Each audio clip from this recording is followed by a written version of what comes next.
दोस्तों नमस्कार, हमारे चैनल के अंदर आपका स्वागत है। दोस्तों, ऐसा कोई शायद ही हिंदू होगा जो देवी देवताओं की पूजा पाठ नहीं करता हो या देवी देवताओं की भक्ति नहीं करता हो। हर कोई देवी देवताओं की भक्ति करने के अंदर मग्न रहता है और साथ ही साथ उनको पसंद करना सबसे पहला अपना कर्तव्य मानता है। तो दोस्तों, आज हम आपको बताने वाले हैं कि ऐसा हिंदू शायरी है जिसके घर के अंदर देवी देवताओं की मूर्ति या तस्वीर नहीं होती है, लेकिन दोस्तों कुछ ऐसी मूर्तियां या तस्वीर होती है जिन्हें आपको अपने घर के अंदर भूल कर भी नहीं लाना चाहिए, अन्यथा आपको कई प्रकार के कष्टों का सामना करना पड़ता है। और देवी देवता, क्योंकि दोस्तों उन देवी देवताओं की पूजा आपसे संभव नहीं हो पाती, जिसकी वजह से आपको कई प्रकार के बुरे दोष भुगतने पड़ते हैं और साथ ही साथ भगवान के क्रोध का भी आपको सामना करना पड़ता है। इसी वजह से उन देवी देवताओं की तस्वीरें आपको अपने घर के अंदर भूल कर भी नहीं लानी चाहिए। तो दोस्तों, बात करते हैं ऐसी कौन सी तस्वीरें हैं जो आपको नहीं लानी चाहिए।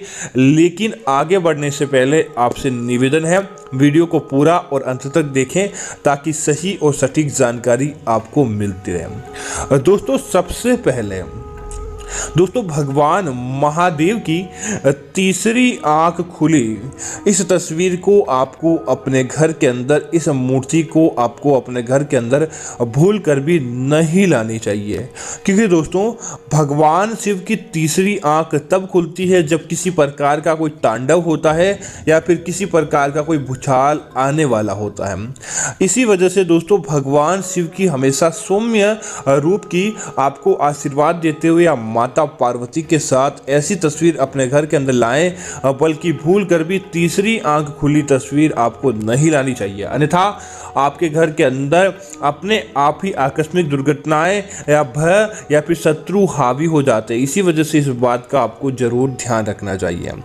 दोस्तों, दूसरी चीज की बात करें तो इस बात का भी ध्यान रखें, कई लोग फैशन के तौर पर या ऐसे ही नटराज की मूर्ति अर्थात भगवान शिव की नटराज रूप के अंदर मूर्ति अपने घर के अंदर लेकर आ जाते हैं, लेकिन दोस्तों इस बात का ध्यान रखें, भूल कर भी आपको भगवान नटराज की तस्वीर अपने घर के अंदर नहीं लानी चाहिए। जिसका कारण होता है दोस्तों, भगवान नटराज जब भगवान शिव को क्रोध आया था और क्रोध के अंदर आकर उन्होंने ऐसा रूप बनाया था, तो आपको यह भूलकर भी नहीं लानी चाहिए, अन्यथा आपको कई प्रकार के दोषों का सामना करना पड़ सकता है। इसी तरह दोस्तों, देवी देवताओं की युद्ध लड़ते हुए या फिर किसी शत्रु का संहार करते हुए या किसी दानव का संहार करते हुए ऐसी तस्वीर आपको भूल कर भी नहीं लानी चाहिए, क्योंकि दोस्तों ऐसी तस्वीर लाने से आपके घर के अंदर नकारात्मकता फैलती है और साथ ही साथ आप देवी देवताओं के अगर सौम्य रूप की और अच्छे रूप की पूजा करते हैं तो आपको भी उनके जैसा स्वभाव और उनके जैसा चीज़ आपको देखने को मिलती है, अन्यथा आप जैसा देखते हैं उसी प्रकार आपका मन हो जाता था।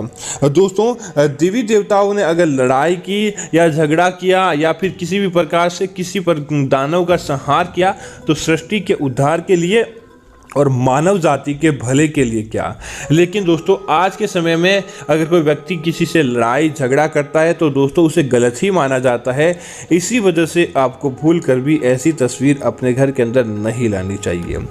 इसी तरह दोस्तों, कई लोग हमसे सवाल करते हैं कि अपने पितरों की तस्वीर अगर पूजा घर के अंदर रख दे तो क्या होगा। दोस्तों, इस बात का ध्यान रखिए, कभी भी अपने पितरों की तस्वीर अपने घर के पूजा घर के अंदर आपको नहीं रखनी चाहिए। जिसका कारण होता है दोस्तों, देवता देवलोक में होते हैं और पितृ अपनी अलग गति के अंदर होते हैं, इनकी एक साथ में पूजा नहीं की जाती है।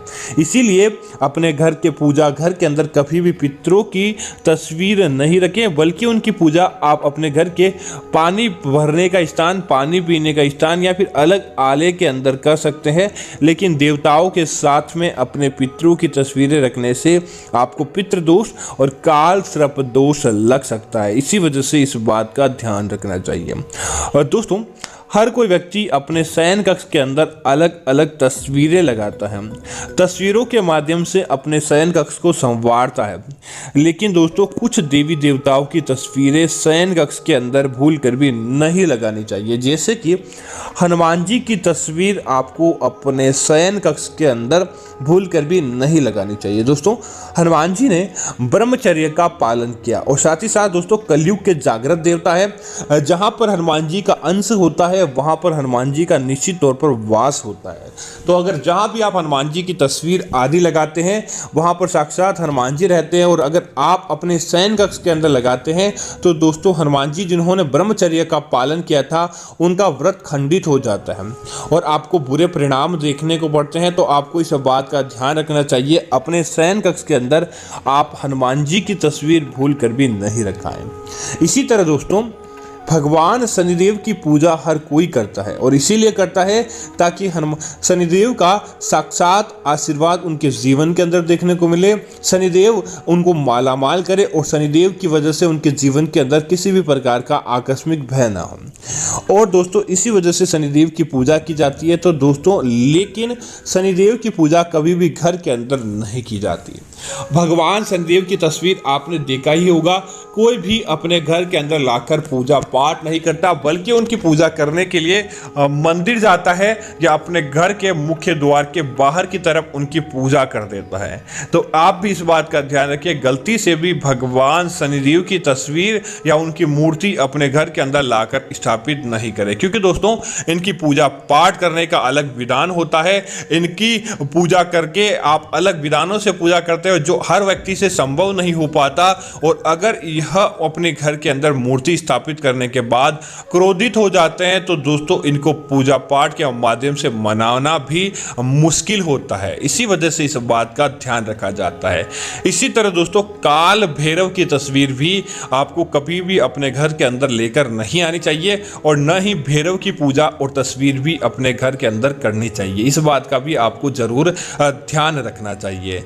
इसी तरह दोस्तों, कई देवी देवताओं की तस्वीर अगर आप जोड़े के अंदर लाते हैं तो आपको दोगुना लाभ प्राप्त होता है। देवताओं का सच्चा आशीर्वाद आपके जीवन के अंदर देखने को मिलता है और आप अपने जीवन के अंदर मालामाल हो जाते हैं। जैसे कि आपको लक्ष्मी और भगवान श्री नारायण अर्थात विष्णु की तस्वीर एक साथ में लानी चाहिए। माता पार्वती और भगवान शिव की तस्वीर आपको अपने घर के अंदर एक साथ में लानी चाहिए। इसी तरह दोस्तों, अगर आप अपने वैवाहिक जीवन के अंदर संपन्नता देखना चाहते हैं, वैवाहिक जीवन के अंदर परस्पर प्रेम देखना चाहते हैं, तो आपको राधा और कृष्ण की एक साथ एक जोड़े के अंदर आपको तस्वीर लाने के बाद अपने घर के अंदर स्थापित करनी चाहिए, ताकि उनका भी प्रेम मधुर प्रेम आपके जीवन के अंदर देखने को मिलेगा और आपका वैवाहिक जीवन मंगलमय होता जाएगा। इसी वजह से राधा कृष्ण की भी हमेशा जोड़े के अंदर तस्वीर लेकर उनकी पूजा की जाती है और उनकी तस्वीर लाई जाती है। इसी तरह दोस्तों, अगर आप अपने घर के अंदर धन की कमी का सामना कर रहे हैं और आप चाहते हैं कि आपके जीवन के अंदर बरकत देखने को मिले, तो दोस्तों एक उपाय और है कि आप एकादशी या पूर्णिमा के दिन अपने घर के तुलसी का जो पौधा होता है, तुलसी के पौधे के पास आप केले का पौधा, अर्थात तुलसी माता लक्ष्मी का रूप है तो केला लक्ष्मी नारायण का रूप है, आप इनको साथ में लाकर आप स्थापित करें। या फिर तुलसी के पौधे के अंदर शालिग्राम जी की मूर्ति या तस्वीर देखें। उसके बाद आप देखेंगे धन किस प्रकार दिन दूनी रात चौगुनी गति से आपके घर के अंदर बढ़ता जाता है और आपके जीवन के अंदर नकारात्मकताएं, बुरी शक्तियां या फिर धन की कमी का अभाव, यह चीजें अपने आप ही दूर होने लगती है और आपको उसका सौम्य फायदा देखने को मिल जाता है।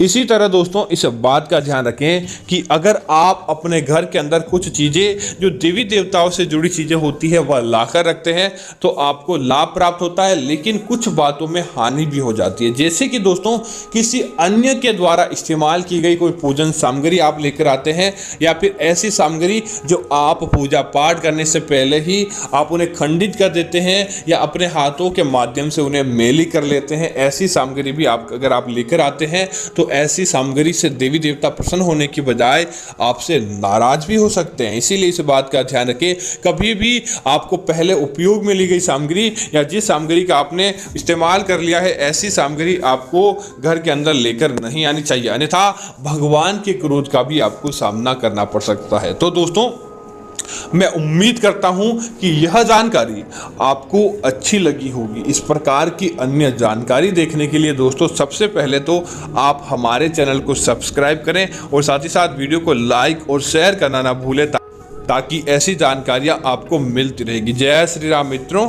धन्यवाद मित्रों।